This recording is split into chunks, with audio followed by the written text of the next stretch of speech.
Hello Wargamers, it's me Carol from TableTopBanter, and today we have another video for you. So what am I going to go over today? Well, as the title suggests, it's a hobby hints video, so something a little bit different. It's been a while since I've done one in the series, and I thought it'd be nice to go over a couple of things when you go to think about building an army. Now, today's episode is entitled The Rule of Cool. This is nothing to do with being cool, it's to do with model selection. So when you go to build an army, you'll face a couple of things. You'll have to buy a codex. This is in terms of 40k that I'm explaining it, but it really relates to absolutely anything. So you're going to have to get the rules and the codex, etc., and then you'll need to buy the models. So which models do you buy? Do you buy the super buffed, really, really strong models, or the ones that you like the look of? Now, this is where the rule of cool comes in. You basically pick what you think looks good, and then you try and work around that, because you can fall out of love with models and want to sell them and not like the hobby if you go down the super cheesy, this unit is really killy, but I don't like the way it looks or plays. So you've got to really tailor it to the rule of cool. So what I'm going to do is I'm going to go across to there, and we're going to have another look at some models I've got on display just to explain what I mean.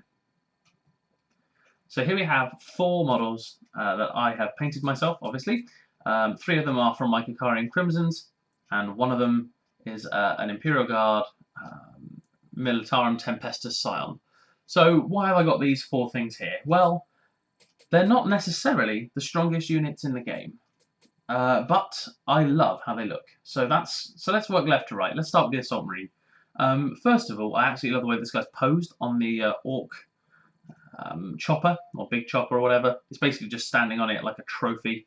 And I think this model looks really cool, and I think all the Assault Marines look really cool, but the Assault phase is not as popular as it used to be back in things like 4th edition, and the models are quite expensive for what they can actually put out. Let's not forget, it is at the end of the day just a tactical marine, save-wise and that. So yeah, although he does look awesome, he doesn't have that same in-game feeling.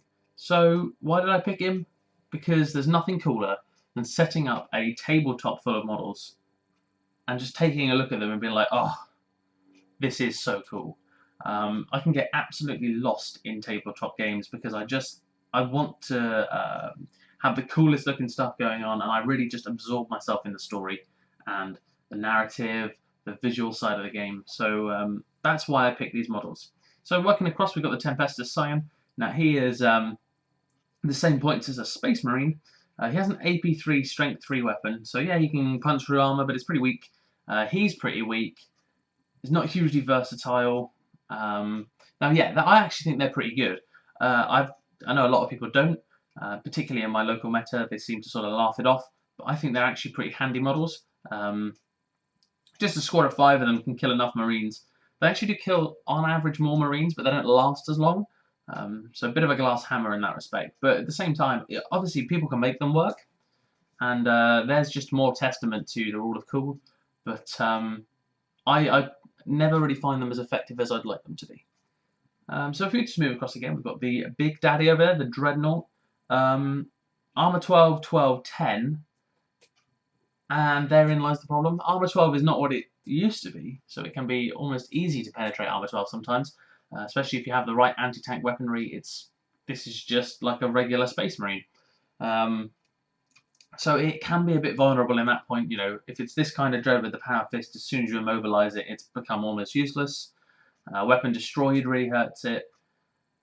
But it's just the kind of thing that it's too vulnerable. Yes, it can put out a lot of damage. Don't get me wrong. Like, it's been in close combat. This particular one has been in close combat with tyrannid monstrous creatures and munched through them, almost.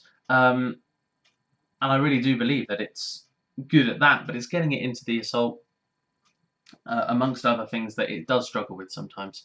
So it is a shame that this awesome looking model is so easily defeated, but it is, again, not the most durable of units. And finally we have the Humble Scout. So obviously these are a bit cheaper. I think they're 11 points a model, compared to the standard Space Marines 14. So you do get the bolter and the same ballistic skill, weapon skill, etc., etc. of a Space Marine. You just don't get that save. Now these guys are obviously very susceptible to heavy flamers or anything like that. Just chews through them.